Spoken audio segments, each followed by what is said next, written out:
Hey guys, welcome back to the Crafty Creole. Today's DIY is how to make your own gloves, as well as this adorable knotted headband. You're going to need a piece of paper and a pencil. You could use cardstock if you'd like. That is what I ultimately did. Now, we're going to spread your fingers as wide as possible and lay it flat and straight on the sheet of paper with your wrist as straight as possible. Using preferably a pencil, you're going to trace the length of your hand. I started back just past my wrist because you are going to make a small fold at the end. And here I'm just letting the pencil kind of lean up against each finger as I'm tracing my hand closely. Please keep in mind, I think I did about 2 or 3 patterns before I got mine just perfectly the way I wanted it. And here I'm just erasing kind of a lumpy, bumpy area where I went off. Next, we are going to take a clear ruler if you have one, preferably. If not, any ruler will do. And you're just going to add a 1/4 inch seam allowance along the wrist area or the opening of your glove. You can make just little small dots or longer lines because eventually you're just going to fill that in. Now, as you get higher up on the pattern along the finger area, you're going to want to bring that down from a 1/4 inch seam allowance to a 1/8 of an inch seam allowance.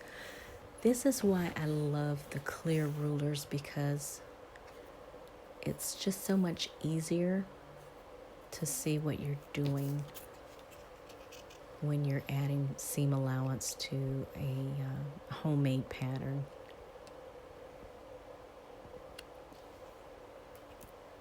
Just trying to give you a close-up look so you can see the difference between a 1/4 inch and 1/8 of an inch. So again, 1/4 inch is going to be around the wrist area, but as you get up towards the finger area, part of the glove, you're only going to use 1/8 of an inch seam allowance. And of course, I'm not going to show you me tracing the whole thing, but I did. And once I added my seam allowance, I cut out the paper, and then I end up tracing it onto cardstock because I just prefer cardstock for my patterns. Here I'm going to show you a couple of different examples of fabric that you can be used for this project. Preferably a 4-way stretch knit, but if all you have is a 2-way stretch, that will work as well.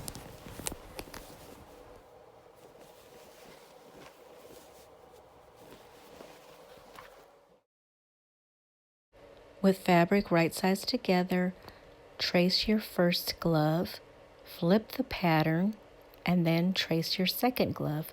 This will give you a left and right hand. Afterwards, pin each glove down carefully so that it doesn't move when you go to sew it. First thing you're going to want to do is always check your machine to see what your settings are on to make sure that it's on the appropriate settings for the project you're about to begin. So, last project I had it on straight stitch. Let's go ahead and do a zigzag stitch since we're using knit fabrics. The length is at a 2.5, and we're going to leave it there. That's a good place. But since we're doing zigzag, we're going to need to change the width from a 0 to a 1 or a 2, and I think I'm going to go with a 1. That should be sufficient because I don't want a really wide stitch. Now's a good time to remind you to use a ballpoint needle in your sewing machine. If you use a regular sharp pointed needle, you will definitely get snags in your knit as well as skipped stitches. Okay, here I'm just slowing down the video so that you can see that this process is not as fast as it looks on the speeded up video. You're going to be lifting your presser foot, pivoting your fabric, putting your presser foot back down again so that you can slowly make those curved circular edges of the fingers. And once you do that, the straight lines, of course, are easier. Now, when you come to the end of that finger, as you can see, pins are in the way, so this is a good example. Things don't go as quickly as they look. Also, please note, I highly recommend that you sew each glove twice. So I sewed once around this one, removed the pins, and then I sewed a second time on the outside of that stitch, just for reinforcement, because with gloves, you're definitely going to need that. Now, right here at the edge, see how I lift the presser foot? I'm going to do 2 stitches right in that edge where the finger meets the hand part. And I'm going to use the hand wheel instead of the foot pedal, because if I use the foot pedal, I might go in too much, and we only need 2 stitches right there. Then I pivot it, and I'm back up and running again. So the slow part is definitely when you get to the circular edges, but you've got this. Again, I sped up the video for time's sake, but of course you're going to want to be super careful when you're cutting this out to make sure you don't cut through your stitching.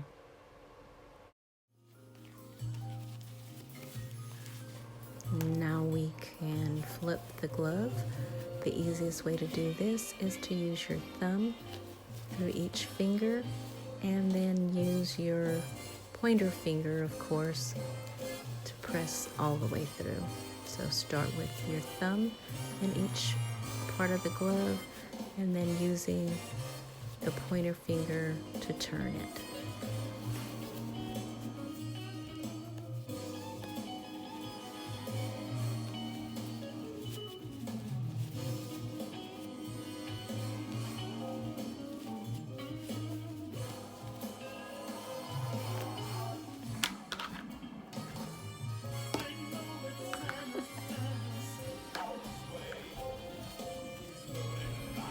As you can see, things got a little dicey here, and I eventually had to use my point turner to help me out. But that's okay because it all ended just perfectly. And just a reminder, you can finish the edge of the glove however you see fit. I eventually used my serger to finish one set of gloves on the edges. On a different set, I decided to just fold the edge under and make a small zigzag stitch to, or zigzag hem to finish the edge of my glove. However you want to finish it is completely up to you, because knit does not unravel, so you actually don't have to finish the edges, but of course it will look a lot more professional if you do so.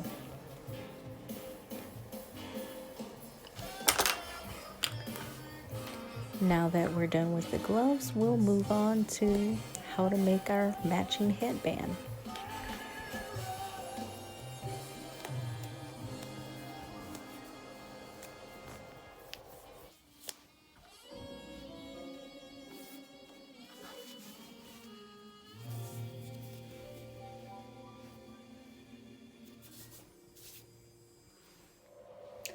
Okay guys, now that we've got our gloves all done, here's our second quick and easy Christmas gift, the headband. And what you're really going to love about this project is that it's even faster than making the gloves, because you don't have to make a pattern. it's so much faster to sew, so let's jump into it. The first thing you're going to do is take your leftover stretch fabric from your gloves or any stretch fabric that you have, and again, a 4-way stretch is best, but if all you have is 2-way, it will work for the headband as well. You'll just have to make sure that you'll cut it in the direction where you have the maximum amount of stretch possible. I've already cut mine out. As you can see, if you look down at my table, it's cut 26 inches long by 8 inches tall. I've already cut mine up, so we're ready to go. And all we're going to do is fold this one. Please ignore the barking in the background. That's my dog again. He only waits until I'm recording to bark. So we're going to fold this in two. Throw some clover clips on to keep it together. Although most of us can do this without pinning it down, but why not pin it just to make it a little bit easier, because this is stretch fabric and it could move or slip. So we're going to do one seam down the long edge. Do not sew the ends closed, and we'll be right back. So now all we have to do is a light press. We're going to move the seam to the middle and give it a light press.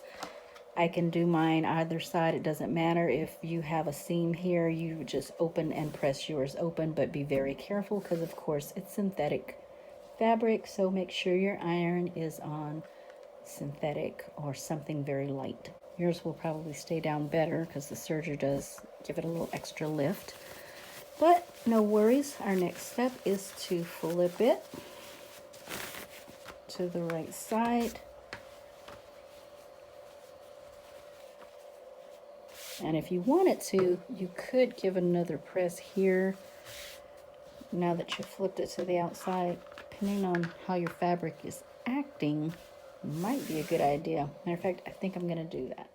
Okay, guys, I did do a light press because it just gave it a better feel for where things are.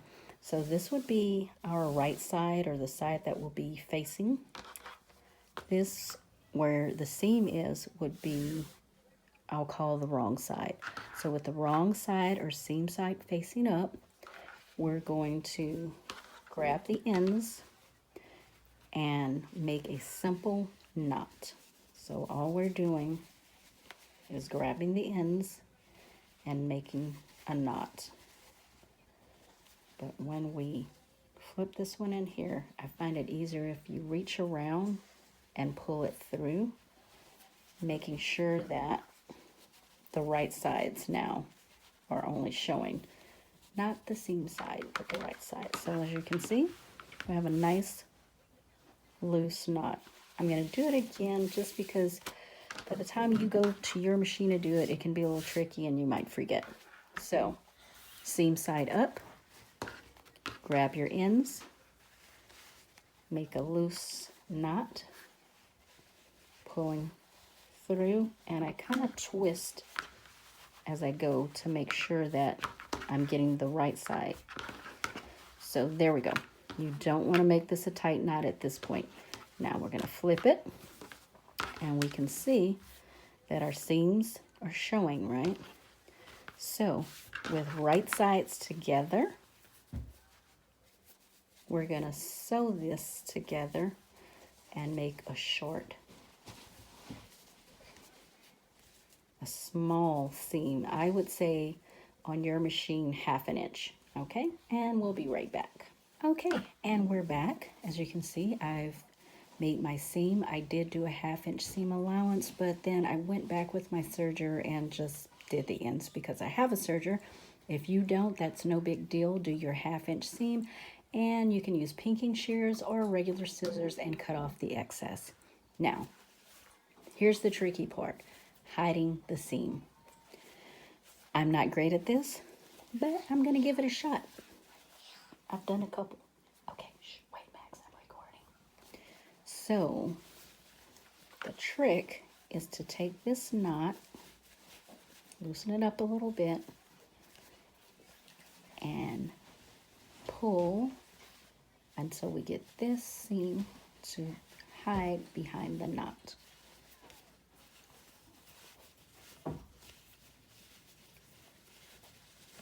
Yeah, as you can see, it's coming through the other side, but I'm trying. Here we go. If you hear munching in the background, it's my grandson.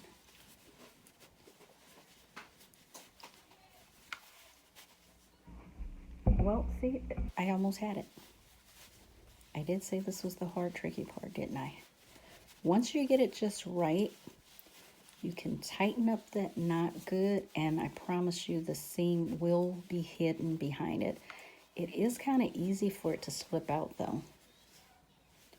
Oh, and, but yeah, we got it. Woohoo! And I said this was the easy project, right? It is. It really is. So we've got our knot there. I'm just going to tighten up my knot a little bit. Make sure it's hidden well. And voila, a beautiful headband to go with your beautiful matching gloves. Or the headband can stand alone as a great stocking stuffer. I wear a lot of headbands because I'm growing out a pixie cut, so I know I wouldn't mind getting one of these for Christmas. Anyway, if you guys saw value in this video, make sure you hit that like button. And if you want to see more videos like this, subscribe if you haven't already done so. What are you waiting for?